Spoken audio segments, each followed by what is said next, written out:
Akashvani Adilabad 100.2 FM మనస్సు నిండా.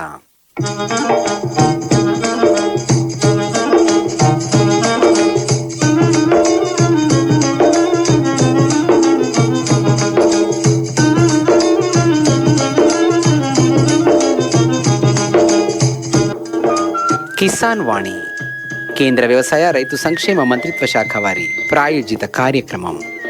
ఇప్పటి కిసాన్ వాణి కార్యక్రమంలో సోయా చిక్కుడు సాగుకు ముందస్తు సమాయత్తం ఈ అంశం గురించి ఆదిలాబాద్ వ్యవసాయ పరిశోధనా స్థానం శాస్త్రవేత్త డాక్టర్ ఎం రాజేందర్ రెడ్డితో లెనిన్ పెట్టిన ముచ్చట.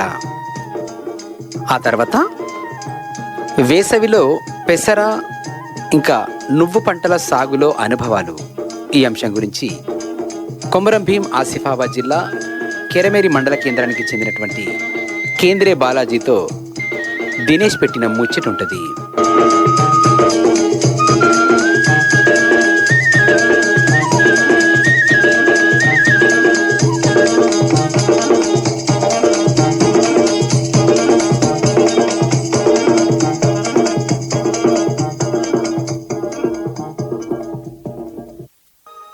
వాతావరణ సూచన. ఉమ్మడి ఆదిలాబాద్ జిల్లాలో రాగల 2 రోజుల్లో గాలిలో ఎక్కువ ఉష్ణోగ్రత 42 డిగ్రీల సెల్సియస్ గాను, తక్కువ ఉష్ణోగ్రత 26 డిగ్రీల సెల్సియస్ గాను నమోదు కావచ్చును. ఇంతకు మించి వాతావరణంలో చెప్పుకోదగ్గ మార్పులేమీ ఉండకపోవచ్చు. మార్కెట్ ధరలు. ఈరోజు ఆదిలాబాద్ పట్టణంలో క్వింటాల్ పత్తి ధర ప్రైవేట్ వారి ధర 7,200 రూపాయలు పలికింది. కందులు క్వింటాలకు 7,650 రూపాయలు పలికింది.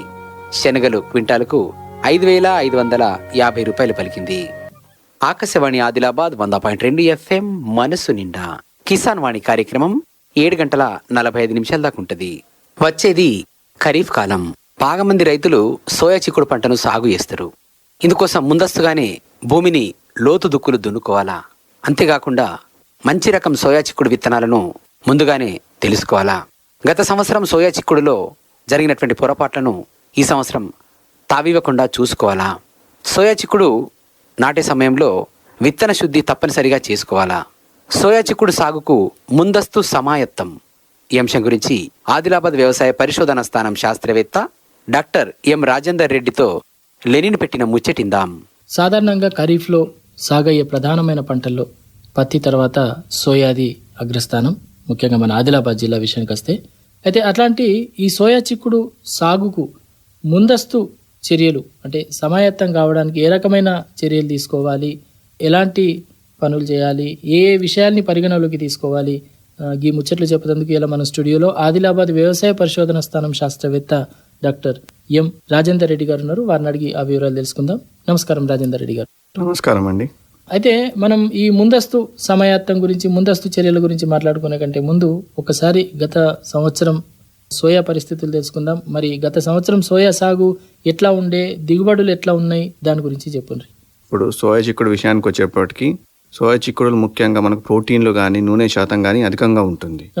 అదేవిధంగా మన కేంద్ర రాష్ట్ర ప్రభుత్వాలు కూడా నూనె గింజ పంటలకు చాలా ప్రాధాన్యత ఇస్తుంది. ఇప్పుడు కేంద్ర ప్రభుత్వ విషయానికి వచ్చేటప్పటికి సీడప్స్ ద్వారా కానీ, లేకపోతే national mission of edible oil అనే స్కీమ్ ద్వారా కానీ ఏంటంటే మనకు కొత్త రకాలను ఏవైతే విడుదలైన వివిధ పరిశోధన స్థానాల వివిధ రాష్ట్రాల నుంచి విడుదలైన రకాలను విత్తనోత్పత్తి చేసి రైతులకు ఆ రకాలను అందుబాటులో తీసుకోవడానికి డెమాన్స్ట్రేషన్ల రూపంలో national mission on edible oil అనే స్కీమ్ కూడా తీసుకురావడం జరిగింది.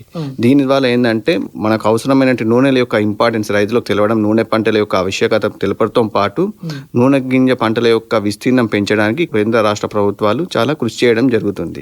అయితే గత సంవత్సరం చూసుకున్నట్లయితే మన జిల్లాలో మనకు సాధారణ కంటే కూడా ఒక 25 నుంచి 30% ఏరియా తగ్గిపోవడం జరిగింది. సుమారు ఒక 29,000 హెక్టార్లలో మాత్రమే సాగు చేయడం జరిగింది. దీనికి ప్రధానంగా ఏంటంటే మన జిల్లాలో కాటన్ అనేది ఏరియా పెరగడం జరిగింది. దీనికి ప్రధాన కారణం ఏంటంటే మనకు ఎప్పుడైతే ఏరియా మారుతున్నప్పుడు మనకు ఏంటంటే మనకు చిక్పీ క్రాప్ ఎవరైతే రైతులు వేసుకోవాలనుకున్నప్పుడు మన సోయా చిక్కుడు అనేది వేసుకోవడం జరుగుతుంది. సాధారణంగా మనకు చిక్పీ తర్వాత సోయాబీన్ తర్వాత చిక్పీ అనేది శనగ అనేది పంట వేసుకోవడం జరుగుతుంది. అలాంటప్పుడు రైతులు సోయాబీన్ వేయడం జరుగుతుంది. ఒకవేళ రైతులు మనకు ఈ మధ్య కాలంలో ఏంటంటే మనకు జొన్న యొక్క పంట యొక్క విస్తీర్ణం అనేది కూడా పెరగడం జరిగింది. పత్తి తర్వాత రైతులు జొన్న వేయడం జరుగుతుంది. దీనికి ప్రధాన కారణం ఏంటంటే మనకు జొన్నలు దిగుబడులు బాగా వస్తున్నాయి, మనకు సాయిల్లో హైబ్రిడ్స్ మంచి అందుబాటులో ఉండి మరి దానికి తోడు మన గవర్నమెంట్ కూడా మనకు కొనడం జరుగుతుంది. దీని వలన ఏమవుతుందంటే రైతులు ఆదాయం కొద్దిగా చిక్పీలో కూడా మనకు తెగులు యొక్క సమస్య రావడం వల్ల కూడా జొన్న వైపు మరగడం జరిగింది.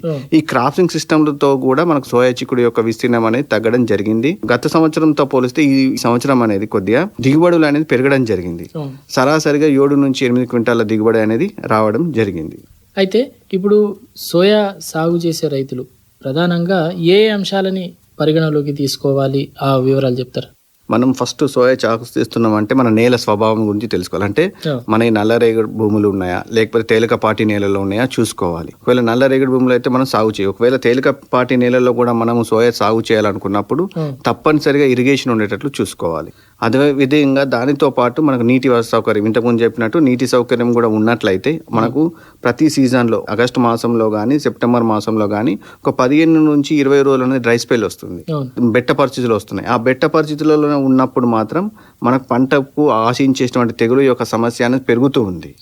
ఇది మనం అధిగమించడానికి రైతులకు ఒకవేళ ఇరిగేషన్ సోర్స్ ఉంటే మనం అవసరమైనప్పుడు తడులు ఇచ్చుకొని దిగుబడులు పెంచుకోవడానికి అవకాశం ఉంటుంది. ఇంకో విధంగా ఏంటంటే మనం క్రాపింగ్ సిస్టమ్, అంటే మనం సోయా చిక్కుడు తర్వాత ఏ క్రాప్ వేయాలనుకుంటున్నాం, మనం తొందరగా క్రాప్ వేయాలనుకుంటున్నామా దాన్ని బట్టి మనకు స్వల్పకాలిక రకాలను లేకపోతే దీర్ఘకాలిక రకాలను మనం ఎంచుకోవడానికి అవకాశం ఉంటుంది. అదే విధంగా మనకు మన ప్రాంతంలో ఏ రకమైనటువంటి తెగులు యొక్క సమస్య లేదా కీటకాల సమస్య అధికంగా ఉందో మనకు ముందుగా అవగాహన కలిగి ఉండాలి. ఎందుకంటే వాటిని తట్టుకునేటువంటి ఇప్పుడు ఎల్లో మొజాయిక్ కానీ లేకపోతే కాయకొల్లు తెగులు కానీ మనకు ఆశించడం జరుగుతుంది. ఇలాంటి వాటిని తట్టుకునేటువంటి రకాలు ఏమైనా ఉంటే మనం తెచ్చుకోవడానికి వీలుంటుంది. వాటిపైన కూడా అవగాహన కలిగి ఉండాలి. అదేవిధంగా మనం ప్రతి సంవత్సరం పంట వేస్తున్నప్పుడు మన కోత సమయంలో మన వర్షాలు వస్తున్నాయా, దాన్ని మనం ఆ నుంచి తప్పించుకోవడానికి మనం ఎప్పుడు సోయింగ్ చేయాలి, ఎలాంటి రకాలను సాగు చేయాలనేటువంటి పైన కూడా రైతులు కొద్దిగా ముందస్తుగా ఆలోచించుకోవాలి.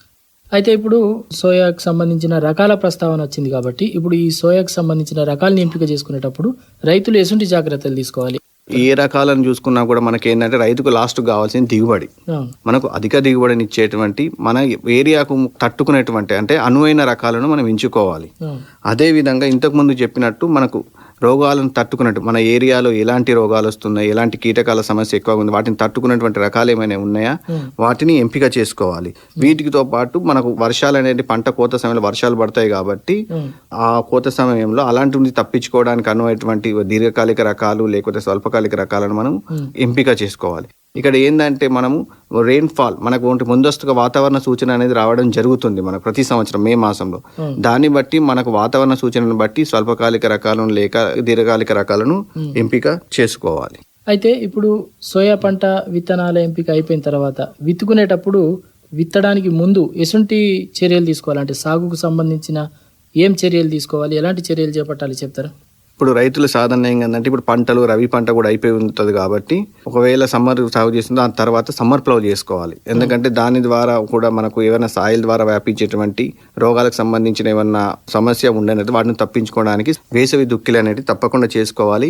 అదే విధంగా వీలైతే ఎవరికైతే ఇరిగేషన్ సోర్స్ నీటిపారుదల ఉంటుందో వీలంత మటుకు గ్రీన్ మ్యాన్యూరింగ్ వేసుకున్నట్లు అంటే మనకు జీలుగు అలాంటి సన్హెంపు కానీ లేకపోతే పెసర కానీ తక్కువ కాలపం పెసర కానీ వేసుకొని భూమిలో కలియదున్నట్లయితే పూత సమయంలో మనకు భూమి యొక్క సారవంతం కూడా పెంచుకునడానికి అవకాశం ఉంటుంది. అదే విధంగా మనం పంట వేసుకునే ముందు తప్పనిసరిగా మనం ఏంటంటే విత్తన శుద్ధి చేసుకోవాలి. విత్తన శుద్ధి ఎందుకంటే మనకు చాలా మటుకు రైతులు విత్తన శుద్ధి చేసుకోవాలి. విత్తన శుద్ధి చేసుకున్నట్టు దాంట్లో 2 రకాలు ఉంటాయి. డస్ట్తో అంటే పౌడర్ ఫామ్ లో ఉంటాయి, మనకు లిక్విడ్ ఫామ్ లో ఉంటాయి. సోయా చిక్కుడు కోట్ అనే సీడ్ కోట్ అనేది సాధారణంగా ఏంటంటే షైనీగా ఉండి మనం సీడ్ ట్రీట్మెంట్ చేసినప్పుడు అంటుకోదు విత్తనానికి. అలాంటప్పుడు వీలైనంత మటుకు పౌడర్తో కాకుండా రైతులు వీలైనంత మటుకు లిక్విడ్ ఫామ్ లో ఉన్నటువంటి వాటితో మాత్రమే విత్తన శుద్ధి చేసుకుంటే బాగుంటది. అదే విధంగా చివరి దుక్కిలో ఎట్టి పరిస్థితుల్లో కాంప్లెక్స్ ఎరువులను మనం చివరి దిక్కులోనే వేసుకోవాలి, డిఏపిని కానీ. అదే విధంగా మనకు పంటకు అవసరమైనటువంటి సగం మనకు యూరియాని కూడా బేసల్గా అంటే చివరి దిక్కులో వేసుకొని కలియ దున్నడం అనేది ఇట్లాంటి చర్యలను తప్పకుండా రైతులు పాటించాలి. అయితే ఇప్పుడు రైతులు గత సీజన్లో పండించిన పంట నుంచి విత్తనాల్ని తీసుకొని వాడుకోవచ్చా? వాడుకోవచ్చు. రైతు మనకు ఒకసారి కొనుక్కున్న తర్వాత మనకు సోయా చిక్కుడు లాంటి పంటలు సెల్ఫ్ పాలినేటెడ్ కాబట్టి 3 సంవత్సరాలు అనేటి తప్పకుండా విత్తనాన్ని వాడుకోవచ్చు. ఆ వాడుకునేటప్పుడు ఏంటంటే రైతులు కొన్ని మనకు ఏదైతే విత్తనంగా వాడుకోవాలనుకుంటున్న పంట ఉంటుందో దాంట్లో ఏంటంటే మనకు పంటకు తెగులు లేనటువంటి, ఇప్పుడు ఎల్లో మొజాయిక్ పల్లాకు తెగులు ఆశించినటువంటి ప్రాంతాలలో మళ్ళీ బెరుకులను ఏరేసుకొని మళ్ళీ విత్తనాన్ని సపరేట్ గా నూర్పిడి పట్టుకొని డ్రై చేసుకొని మళ్ళీ అదే విధంగా స్టోరేజ్ చేసేటప్పుడు మంచి ప్రాపర్ గా ఎండబెట్టుకోవాలి. అంటే 10-12% ఆఫ్ మాయిచర్ ఉన్నప్పుడు, తేమ ఉన్నప్పుడు మాత్రమే స్టోర్ చేసుకోవాలి.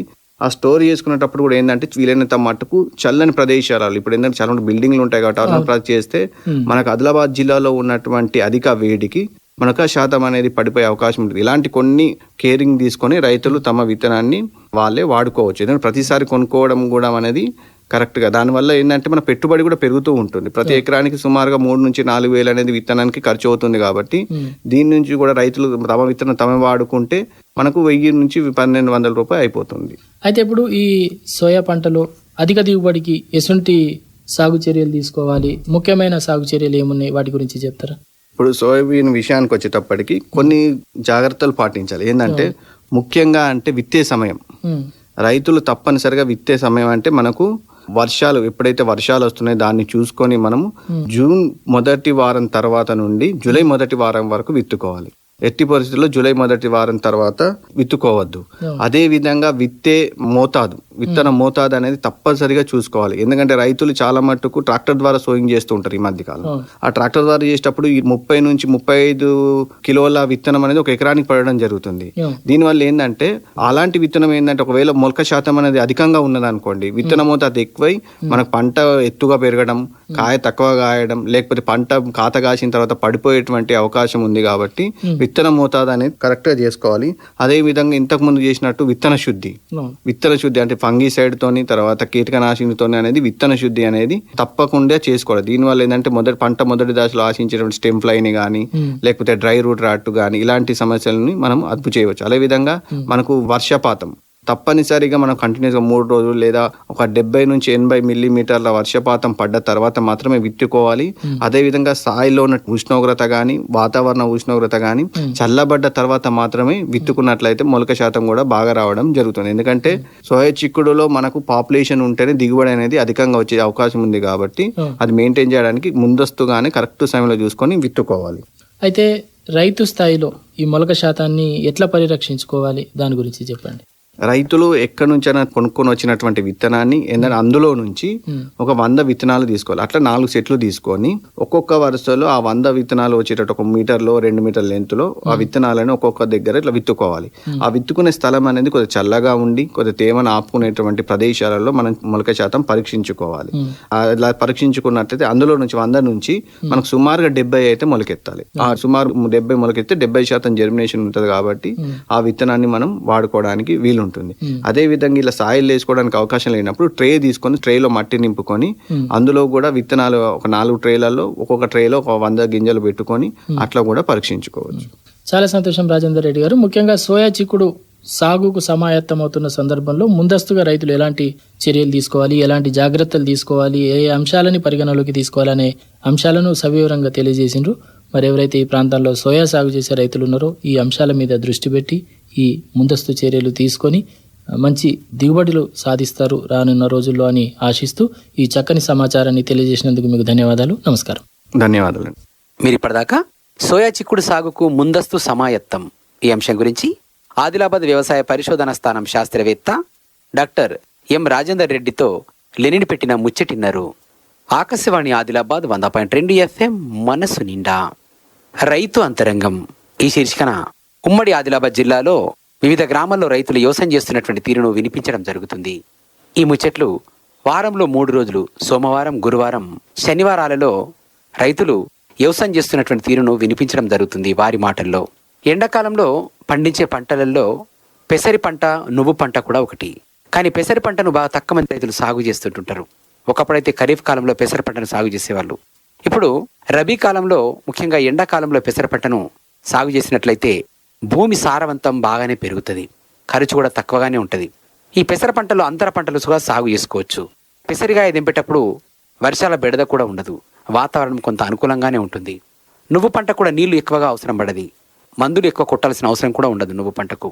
ఎండాకాలంలో పెసర, నువ్వు పంటల సాగులో అనుభవాలు ఈ అంశం గురించి కొమరం భీం ఆసిఫాబాద్ జిల్లా కెరమేరి మండల కేంద్రానికి చెందినటువంటి కేంద్రీయ బాలాజీతో దినేష్ పెట్టిన ముచ్చటిందాం. కేంద్రీయ బాలాజీ, నీకు రామ్ రామ్. రామ్ రామ్. ఇప్పుడు ఏమేమి పంటలు ఉన్నాయి? సరే ఇప్పుడు అయితే పెసలు ఉన్నాయి, నూలు ఉన్నాయి, ఒక 2 తాసులు బఠానా వేసిన వస్తుందో రాదని మీద బఠానా మళ్ళీ మేము వేసినాం. పెసలు అయితే 5 కిలోలు బ్యాగ్ ఉండే, 2 బ్యాగులది ఒక మినిమం ఆదా 1 కిలో మిగిలింది సార్. ఎన్ని ఎకరాలు ఉంటుంది పెసరి? 2-2.5 ఉండొచ్చు సార్. పోయిన సంవత్సరం మేము పత్తి పెట్టినాం, పత్తి తీసి మళ్ళీ పెసలు వేసినాం. ఎన్ని రోజులు అయిపోయి లేచి? జనవరిలో వేసినాం సార్. మళ్ళీ 3 సంక్రాంతి చూడండి సార్, 3 సంక్రాంతి ముందే వేసినాం. కానీ ఇది ఎత్తు పెరగలే కదా.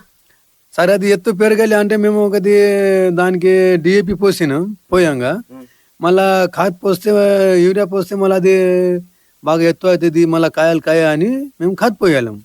మళ్ళా ఆలోచించి మళ్ళా ఖాద్ పోసి రోగర్, మోను, కంచి మళ్ళా ఒకటి వేరే మందు ఉండే, వేరే మందు మేము కొట్టినాం సార్. 3-4 సార్లు మందు కొట్టినాం. ఇక కింద ఖత్ ఒకటేసారి పోసిండ్రు? ఒకటేసారి పోసినాం పోయాంగా. మళ్ళా ఏమో యూరియా పోసినాం సార్. మళ్ళా దాదాపు ఒక 1 వారం అయింది నీళ్ళ యూరియా పోసి సార్. గడ్డి మందు కొట్టిండ్రా? గడ్డి మందు కొట్టిలేము సార్. మరి గడ్డి పెరిగింది, గడ్డి తీయలే? గడ్డి సార్ తీసినాం సార్. తీయంగా అది మిగిలింది. ఇక కొంచెం ముడత వచ్చింది రోగం సార్. రోగం అది పెసలు పుట్టినప్పుడు, పంట పుట్టినప్పటి నుంచి అప్పటి నుంచే రోగాలు ఉన్నాయి సార్. మందు కొట్టి జర ఇప్పుడైతే మంచిగా వచ్చింది సార్. లేకుంటే సార్ బాగా ముడతా ఉండే, ఇట్లానే ముడతా ఉండే సార్. అంటే ఈ సంవత్సరమే ఫస్ట్ పెసరి? ఇది సంవత్సరం ఫస్ట్. ఎందుకు వేయాలనిపించింది మరి పెసరి? జొన్న వేసుకోవాలనిపించలేదా? సరే ఇక చూద్దాం అన్నాం, ఇక పెసలు వేసి చూద్దాం అంటే సరే అన్నాం మేము. ఇక మరి పలసగ్గా లేదా పెసరి కొంచెం? ఇక ఆడవాళ్ళు ఇక సరే నేను అరకపట్టే మనిషి అంటే మీరు ఒత్తు పోయమన్నారు, మేము జర ఒత్తు పోయామంటే వాళ్ళు పలసగా పోసారు. మళ్ళీ ఇక్కడ నుంచి ఒత్తు ఉన్నది, మళ్ళీ అటు మొత్తం పలసగా ఉన్నది. మళ్ళా దాదాపు ఒక 2 వరిలు ఏమో ఒత్తు ఉన్నది. ఒత్తు ఉన్నది కాయలు మంచి కాసినాయి, పలసగా ఉన్న వాళ్ళు అదేమో కాయలు మంచి కాయలు సార్. మొలిసినాక మళ్ళీ పెట్టరాకుండేనా? పెట్టరా సార్. వెనక ముందు అవుతుంది, దీన్ని మళ్ళీ కాయలు అవుతుంది, మళ్ళీ దానికి మళ్ళీ కాయలు ఆయాలమవుతుంది, మళ్ళీ ఆయన కాయలు మొత్తం మళ్ళీ పగిలిపోతాయి, పనికిరావు, మొత్తం భూమిలో పోతాయి. గడ్డి బాగా ఇప్పుడు తీస్తారా, ఇటు పెట్టేస్తారా? ఇక తీయం సార్. ఇక ఇప్పుడు ఇది తెంపాలి రావాలంటే ఎన్ని రోజులు టైం పట్టచ్చు సార్? దాదాపు 1 నెలతో పడుతుంది సార్. కాయ ఎక్కువ కాయలేదు, ఇప్పుడైతే సార్ పూత వస్తుంది సార్. ఇంకా ఇప్పుడు వస్తుంది, ఇప్పుడు పూత వస్తుంది. ఏమో చెట్టుకు కాయలు అయినాయి, కానీ 99% ఇప్పుడు పూతాలు ఉన్నది. ఇప్పుడే మన మందు కొట్టబడుతుందా? అవును సార్, 2 సార్లు ముందు కొట్టపడుతుంది సార్. పురుగుది ముందు కొట్టపడుతుంది సార్, ఇంకోటి పూతది ముందు కొట్టపడుతుంది సార్. తెంపేటప్పుడు కాయనే తెంపుతారా లేకపోతే కోసి? సార్ ఇక మన ఇష్టం. ఇక ఇట్లా కైకిలు ఏమున్నది? 300 ఉంది సార్ ఆడి మనిషికి. ఆడి మనిషి ఇప్పుడు డవర్ అయితే కొట్టరాదేమో ఇలా? డవరా కొట్టరా సార్, 2 సార్లు డవరా కొట్టినా, ఇప్పుడు డవరా కొట్టారా అది. ఇప్పుడు ఈ పెసరిలో మధ్యలో ఏమైనా సార్లు వేసినావా? ఏమి వేసాను సార్? ఈ బఠానీ వేసినట్టు అది ఒక 2 సార్లు వేసినా చూద్దామని. బఠానా మళ్ళా మిల్ములు వేసినాం, మళ్ళా మన భూమికి వస్తుందో రాదు. మంచిగా అయిందా మరి? మంచిగా అయింది సార్, కాయలు మంచిగా అయినాయి. 2 సార్లు తిన్నాం. కానీ మినుము చిన్నగా ఉన్నట్లున్నది బాగా. అది సార్ మినిమం ఇప్పుడు ఎండాకాలం రావు సార్, పెసలు వస్తాయి. మేము చూసినాం దాని చెంపల్ వస్తే పోస్తాం, వచ్చే సంవత్సరం లేకుంటే ఏం లేదు అని చెంపల్ చూసినాం. ఈ వర్షాకాలం పెసరి బాగుంటుందా, ఈ ఎండాకాలం పెసరి బాగుంటుందా సార్? అంతే ఉంటుంది సార్. వర్షాకాలం పెసరి బాగా పెరుగుతుంది కదా? పెరుగుతుంది సార్, పెరుగుతాయి. కానీ సార్ మళ్ళీ అది తెంపం, కానీ సార్ మళ్ళీ వర్షాలు వస్తాయి. మళ్ళీ అది పొలాల పండుగ అప్పుడు పెసలు వెళ్తాయి సార్, మళ్ళీ అప్పుడు బాగా వర్షాలు ఉంటాయి. అది ఇబ్బంది అవుతుంది సార్. అందుకోసం ఎండాకాలంలో అంటే మంచిగా ఉంటుంది. ఈ పెసర్లకు చిలుకలు కొడతారా? కొడతాం కదా సార్, చిలుక సార్. వస్తున్నాయి చిలుకలు? ఇప్పుడు వస్తలేవు సార్. కాయ కాసింది కదా? కాయ కాసింది కానీ వాళ్ళ గుర్తవుతలేదు. కానీ ఇక్కడ ఉన్నదని అంటే చుట్టుపక్కల మొక్కలు ఉన్నాయి, ఆ మొక్కలకు ఊరుకుతున్నాయి సార్. ఇక్కడ పెసర్ నట తెలియలేదు, తెలియలేదు. తెలిస్తే వారు పక్క నాకు ఇట్లా కూర్చొని అప్పుడే చూడు సార్. ఎండ లేదు, వాన లేదు, గోపను పట్టుకుని తిరుగుకుంటూ ఉంటా. మన కోతులు పందులు వస్తాయా? కోతుల రేవు సార్, పండులు వస్తే కానీ జట్కా మిషన్ కు రెడీ చేస్తున్నా. జట్కా మిషన్ సార్. పందులు రాని రాదు అసలు? రాను సార్. మరి ఇంకా ఇప్పుడు ఒక చెట్టుకు 10 కాయ ఉన్నది, ఇంకొక 20-30 అవుతుందా? అవచ్చు సార్, 20-30 కూడా అయ్యచ్చు. మన కిస్మత్, మన అదృష్టం మంచిగా ఉండే సార్ 50 కూడా కావచ్చు సార్. ఇంకా పెరుగుతుందా? ఇంకా పెరుగుతుంది సార్. ఇంకా సార్ ఇంకా కమస్కం ఆదా ఫీట్ ఏమో పెరుగుతుంది సార్. రోడ్డుకున్నది ఎవరన్నా లోపలికి వచ్చి తెంపుకొని పోరా పెసరికాయ? ఎవరు తెంపిపోతుంది సార్, రాత్రి పగలని ఇక్కడే ఉంటా. ఇన్ని కావాలి కాస్త. కావాలి కట్టుకుంటా. ఇక్కడ రావాలంటే వాళ్ళకు భయమే. గేట్ ఉన్నది, రాత్రి పగలని ఇక్కడనే ఉంటా. మక్క మంచిగా ఉంటుందా, పెసరి మంచిగా ఉంటుందా? సార్ మక్క మంచిగా ఉంటుంది సార్. పెసరి కంటే మక్క మంచిగా ఉంటుంది కానీ సార్ అది అడవు పందుల బాధతోని మేము మక్కలు పోయాలి అందరికి ఉండగా మీ పంటను ఏం చేస్తాయి సార్. అందరికి ఉన్నాయి సార్, లేదని లేదు. దాదాపు సార్ ఇది సగం మక్కలు తినిపోయినాయి సార్. మన చేను పక్క ఉన్నాయి సార్, సగం మక్క తినిపోయినాయి. నేను ఎక్కువ నుంచి కొడతా సార్ వాళ్ళ పందులు. మీరు ఇంతకు ముందు ఏమన్నారు, వర్షాకాలంలో పెసరి పంట వర్షం పడితే ఖరాబ్ అవుతారు. ఖరాబ్ అవుతుంది సార్. మరి ఇప్పుడు వర్షం పడితే ఇది ఖరాబ్ కాదు? అప్పుడు వర్షం వేరే ఉంటుంది సార్, ఇప్పుడు వర్షం వేరే ఉంటుంది సార్. వస్తే ఒకసారి దెబ్బ దెబ్బ కొట్టిపోతుంది సార్. ఇప్పుడు మళ్ళీ అప్పుడు సార్ 4 రోజులు 5 రోజులు వర్షం వస్తాయి, అప్పుడు ఖరాబ్ అయిపోతుంది సార్. అట్లనే ఉంది సార్, ఇదేం బాధ లేదు. ఎండాకాలం ఉంటే ఏం సార్, నీళ్ళు ఏడుచుడు ఒక బాధ ఉంది, అంతే సార్. ఎన్ని రోజులకు సార్ నీళ్ళు ఇస్తావు? వారంలో ఒక నీళ్ళు ఇస్తా సార్. స్ప్రింక్లర్స్ పైపులు మార్చాలి. పైపులు మార్చబడుతుంది సార్. ఎంత అన్నారు పైపులు మార్చాలి? మరి ఒకనే సార్. అయితే ఒక్కడితో ఆಯ್ತು సార్. రాత్రి 12 గంటలకు, ఇప్పుడు 8 గంటలకు, 9 గంటలకు వారాల్లో చేంజ్ అవుతుంది సార్. 3 పేస్. పోయిన వారంలో 12 గంటలు ఉండే, ఈ వారం ఎట్లా ఉండదు. మేము ఇంకా నాకు అవసరం పడలే, నేను చాలు చేయలేదు సార్. నువ్వు పంట ఎంత ఉన్నది? నువ్వు పంట సార్ 2 కిలోలు ఉన్నాయి సార్. బ్యాగ్ తక్కువ ఎక్కువ సార్, 1.5 ఎకరం ఏమో. ఎన్ని రోజులు వేసి నువ్వు పంట వేసి? నువ్వు పంట సార్ వేసి ఫిబ్రవరిలో వేసిన సార్. పెసలకు ఒక డౌరా కొట్టి మళ్ళా సార్ దానికి మొదలు పెట్టిన. పెసరికి డౌరా కొట్టినావు? డౌరా కొట్టి మళ్ళీ నువ్వులు పోసిన సార్. నువ్వు కూడా డౌరా కొట్టచ్చా? ఇట్లా సల్లేసినావా? లేదు సార్, పోసిన సార్. సరితే పోసిన? సరిత పోసిన. ఇట్లా ఎక్క పడతాయి, ఒత్తు పడుతుంది కదా? అట్లా కాదు సార్. ఆవులది, బర్రెలది, గోధులది కాదుండే సార్. అది పెండ తెచ్చి దానికి దంచి మంచిగా పొడి మనం పిండి ఉండి చూడు, పిండి దాంట్లో చేసి మళ్ళీ దాన్ని జల్లడ పట్టి ఒక యూరియా బస్తా నింపిన సార్. ఆ కాత్ యూరియా బస్తా నింపిన తర్వాత మళ్ళా డబ్బా ఉండే సార్, టిఫిన్ డబ్బాతోని ఒక డబ్బా నూలు, ఒక గమ్మెలేమో ఎరువు కాత్, దానికి మంచిగా కలిపి మళ్ళా ఈ తిప్పంతో పోసిన. ఇసుక కలపలేదన్నా? ఉసుక కలిపితే సార్ విత్తనాలు అలాగలే అవుతాయి సార్. అంతే, ఉసుక వజన్ ఉంటుంది. అది ఆడవాళ్ళతో ఇట్లా ఒట్టెతో తీయంగానే నువ్వులేమో కిందికి పోతే ఉసుకేమో మీదకి వస్తాయి సార్. మళ్ళీ అది పిండి ఉంటే ఎరువు మంచిగా పడుతుంది సార్, నున్నగా పడుతుంది. దొడ్డు ఉంటే ఒక దగ్గర పడుతుంది నువ్వులు, ఒక దగ్గర విత్తనాలు పడే సార్. ఇట్లా విడి కూడా అవుతాయి సార్. కొందరు ఇట్లా సల్లేస్తారు కదా? సల్లి వేస్తే సార్ అది దానికి సార్ డౌరా కొట్టారు. మళ్ళీ నీళ్ళు ఇవ్వడానికి ఇబ్బంది, మళ్ళీ గడ్డి తీయడానికి ఇబ్బంది. ఇంకా పోస్తే ఎట్లా అయితే సార్, మళ్ళీ డౌరా కూడా కొట్టచ్చు. ఆవురే ఎక్కువ వస్తుంది, మళ్ళా సలుదేమో ఆవురే తక్కువ వస్తుంది, కాయలు తక్కువ అవుతాయి. మళ్ళా కోయంగా సార్ ఇబ్బంది అవుతుంది. మళ్ళా సాల్ పట్టి కోయవచ్చు, సాల్ పచ్చి మళ్ళా గడి తీయచ్చు, సాల్ పట్టి మందు వేయచ్చు. అట్లా సాల్ పట్టి మళ్ళీ నవ్వుదలు వేయచ్చు. మొత్తం అట్లనే అని సార్ మేము పోసినాం సార్. వీటికి నీళ్ళు ఎట్లా బారిస్తారు మరి? నవ్వుదలుతున్నాం సార్. నువ్వుకు పెసరికి? పెసరకు సార్ 3 సార్ 4 సార్లు నవ్వుతూ నిలిచిన, మళ్ళా ఒకసారి ఏమో కింద గిడిచిపెట్టిన సార్. ఇక మడిలు చేసినా? మడి చేయాలి సార్, ఇట్లానే సార్. పోతాయి అట్లా మరి? పోతాయి సార్. అయితే మరి నువ్వుకి ఎన్నిసార్లు మంది వేసినావు? నువ్వు ఇంకా వేయలేదు సార్. ఫస్ట్ యూరియా చల్లినావు అంతే? యూరియా చల్లిన సార్. మళ్ళీ చల్లుతావు ఇంకా నువ్వు? ఇంక చల్లే సార్. యూరియా చల్లితే మళ్ళీ అది బాగా పెరిగిపోతుంది, మళ్ళీ దాని కాయలు బరాబర్ కావు. ఒక్కటే సారి. అది నువ్వు పంట కోత రావాలంటే ఇంకెన్ని రోజులు టైం పడుతుంది సార్? 3 నెలల పంట సార్. 3 నెలల పంట? 3 నెలల పంట. ఏదైనా పంట వేస్తే సార్ 3 నెలలు. ఇంకో మైనలు వస్తుంది అది? 1 నెలలో వస్తుంది సార్. సంతోషంగా ఉన్నావా? బాగా సంతోషం, హ్యాపీగా ఉన్నా సార్. సరే ఉంటా మరి. రామ్ సార్. మీరు ఇప్పటిదాకా ఎండాకాలంలో పెసర నువ్వు పంటల సాగులో అనుభవాలు ఈ అంశం గురించి కొమరం భీం ఆసిఫాబాద్ జిల్లా కెరమేరి మండల కేంద్రానికి చెందినటువంటి కేంద్రీయ బాలాజీతో దినేష్ పెట్టిన ముచ్చటిన్నారు. కిసాన్ వాణిలో ప్రసారమైనటువంటి ఇప్పటి 2 ముచ్చట్లను రేపటి నుండి మా యూట్యూబ్ ఛానల్ ద్వారా కూడా వినవచ్చు. మా YouTube channel Akashvani Adilabad 100.2 FM. అయితే మా యూట్యూబ్ ఛానల్ ద్వారా మీరు మా కార్యక్రమాలను విన్న తర్వాత లైక్ చేయొచ్చు, షేర్ చేయొచ్చు, కామెంట్ కూడా చేయవచ్చు. మా ఛానల్ను సబ్స్క్రైబ్ కూడా చేసుకోవచ్చు.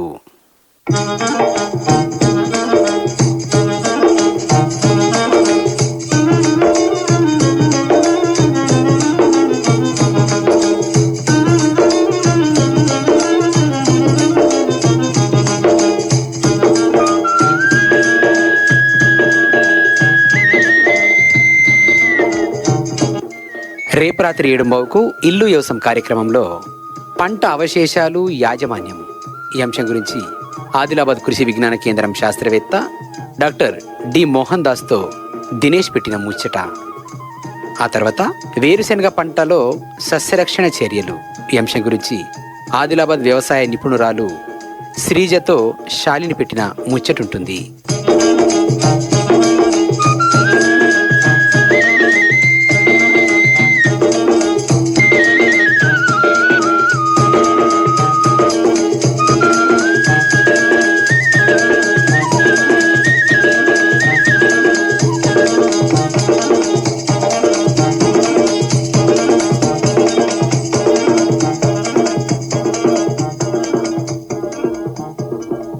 కేంద్ర వ్యవసాయ రైతు సంక్షేమ మంత్రిత్వ శాఖ వారి ప్రాయోజిత కార్యక్రమం కిసాన్ వాణి సమాప్తం.